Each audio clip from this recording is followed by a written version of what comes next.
Yes, Kenya. Tamu sana. Tamu sana, yes, tamu sana. Yes. For the better part of today, President Uhuru Kenyatta has been on the receiving end from Tanga leaders and their supporters. And this is largely because Uhuru Kenyatta has been mentioned in something called Pandora Papers. Yes, he has been mentioned in something called Pandora Papers. So in this video right now, I want us to really understand what these Pandora Papers really are and how President Uhuru Kenyatta is involved and whether it's a form of corruption or an illegality. That's our analysis and discussion today. So if in case you've just bumped on this YouTube channel for the very first time, kindly subscribe and also give this video a like. Give it a like, please. Give it a like. Thank you. God bless you. Before we dwell into the topic, let's have a look at what a Tanga Senator Susan Kihika, tweeted some hours immediately this Pandora Papers surfaced. This is what the senator had to say. Senator Susan Kihika, when you preach water and drink wine, this guy lectured us day in and day out on corruption, yet it's the only thing he leads from the front on. Thank God for international media as he has managed to muzzle local media. Appears his 40 days are up.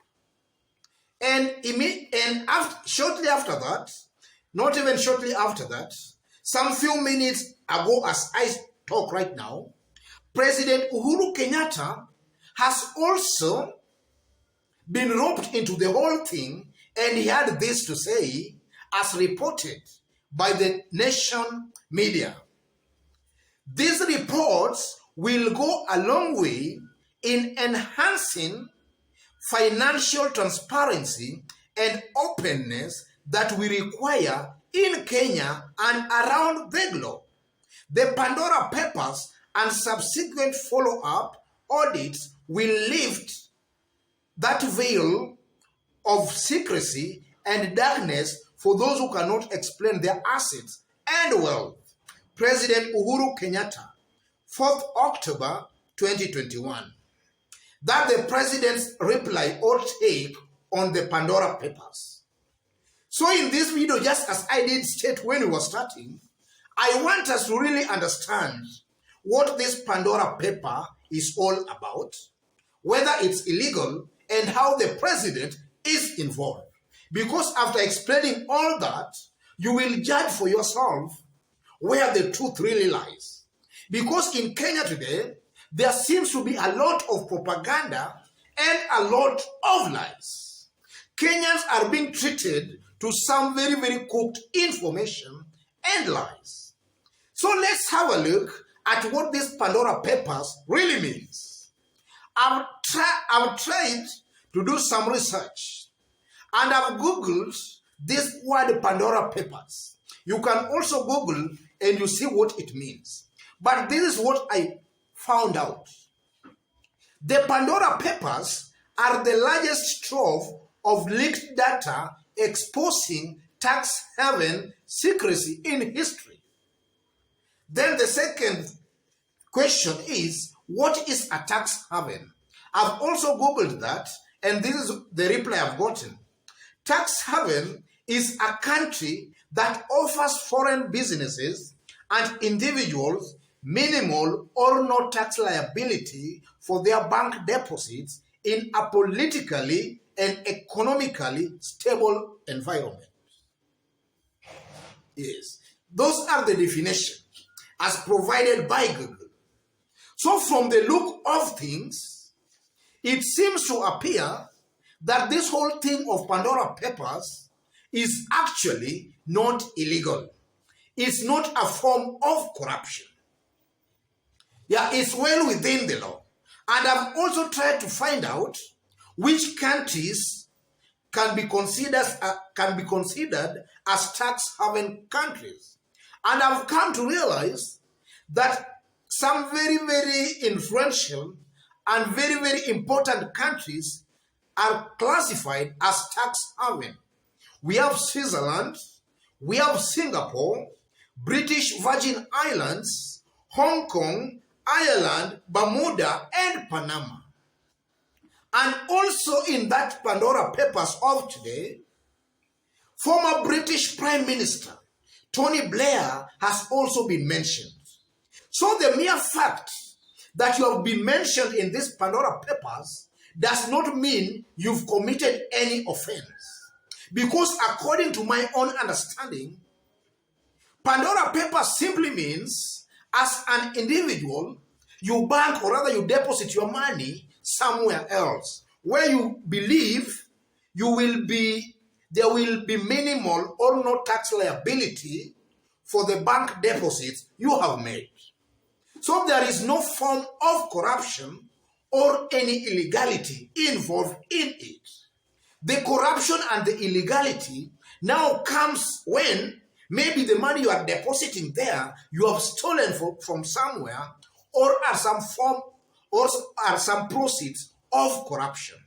That's where now the illegality and the corruption thing now comes up. But the mere fact that you have deposited your money in some tax haven does not mean you have committed any offense or you are involved in some kind of a corruption. I think that one comes out very, very clearly. And also I've really done some research and I've come to realize that the Kenyatta family, not even Uhuru Kenyatta himself, but the Kenyatta family, the main beneficiary being Mama Ngina. In the case there is no Mama Ngina, or in the absence of Mama Ngina, then Uhuru Kenyatta becomes the second beneficiary. And I've also come to realize that the Kenyatta family, they have deposited, or rather, their value in these haven countries is approximately about 3.3 billion Kenya shillings. Yes. So maybe they have just deposited their money there because they believe there will be minimal or no tax liability at all on their deposits. There is no form of any corruption there. So why are Tanga today making a lot of noise all over? Why are they making all this kind of noises? I simply believe, ladies and gentlemen, and this is not something as Kenyans we should take lightly. Uhuru Kenyatta is a president who is in the forefront in the fight against corruption. And from where I sit, the people making a lot of noises are the people who are deemed to be corrupt. The likes of Senator Susan Kihika. You know that Tanga team. It's widely believed that their leader is the most corrupt Kenyan politician we have in this country today. So it's just a form of corruption fighting back, if I'm not wrong. Because I'm not seeing any corruption here by the president depositing his money in an offshore account. Where is the corruption there? Where is the corruption? You can deposit your money anywhere. Where is the corruption there? Unless maybe the president is accused that the money deposited there was as a result of some proceeds of corruption, which as of now has not been established. So from where I sit today, there is no form of corruption in this case until when maybe it will be proved that the money that the Kenyatta family has deposited there was some proceeds of corruption. And in this case again, the funny bit about it is that President Uhuru Kenyatta is not directly involved, but the Kenyatta family. So you can just see the kind of desperation from Tanga. It's just a form of corruption fighting back. And that is something that is not good for this country. Because now if everybody is blaming one another, who will now fight corruption? Because from where I sit, without taking sides, I strongly believe that somebody in the Tanga wing of the political divide, somebody in Tanga cannot lecture anybody about corruption. They cannot lecture anybody about corruption. Kenyans have not forgotten about the Aror and the Kimwarer Dam scandals, where over 20 billion Kenya shillings could not be accounted, while William Ruto came out and admitted that only 7 billion could not be accounted. So Tanga leaders and their supporters are the least qualified to talk about corruption. Let them shut up and keep quiet. Otherwise, ladies and gentlemen, for today, let me leave it there. In our next analysis, or rather in our next video, I'm going to dissect this statement, or rather this take from President Uhuru Kenyatta. What is this president trying to drive, or rather trying to mean, by saying those reports will go a long way in enhancing financial transparency and openness that we require in Kenya and around the globe? That's going to be our next analysis. Maybe Uhuru Kenyatta is now trying to mean that when he comes back to Kenya, then maybe he's going to push for audits of top public servants and state officers. That's our next analysis after this.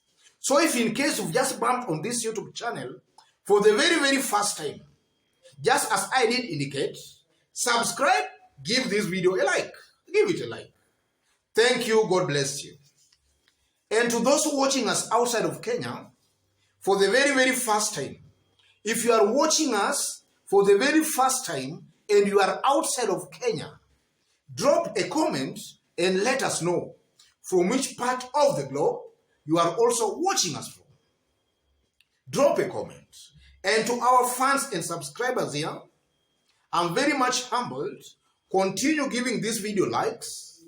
Drop your comments, for that's the only way our videos will reach a wider audience. God bless you. God bless Kenya. Tamu sana, yes, tamu sana.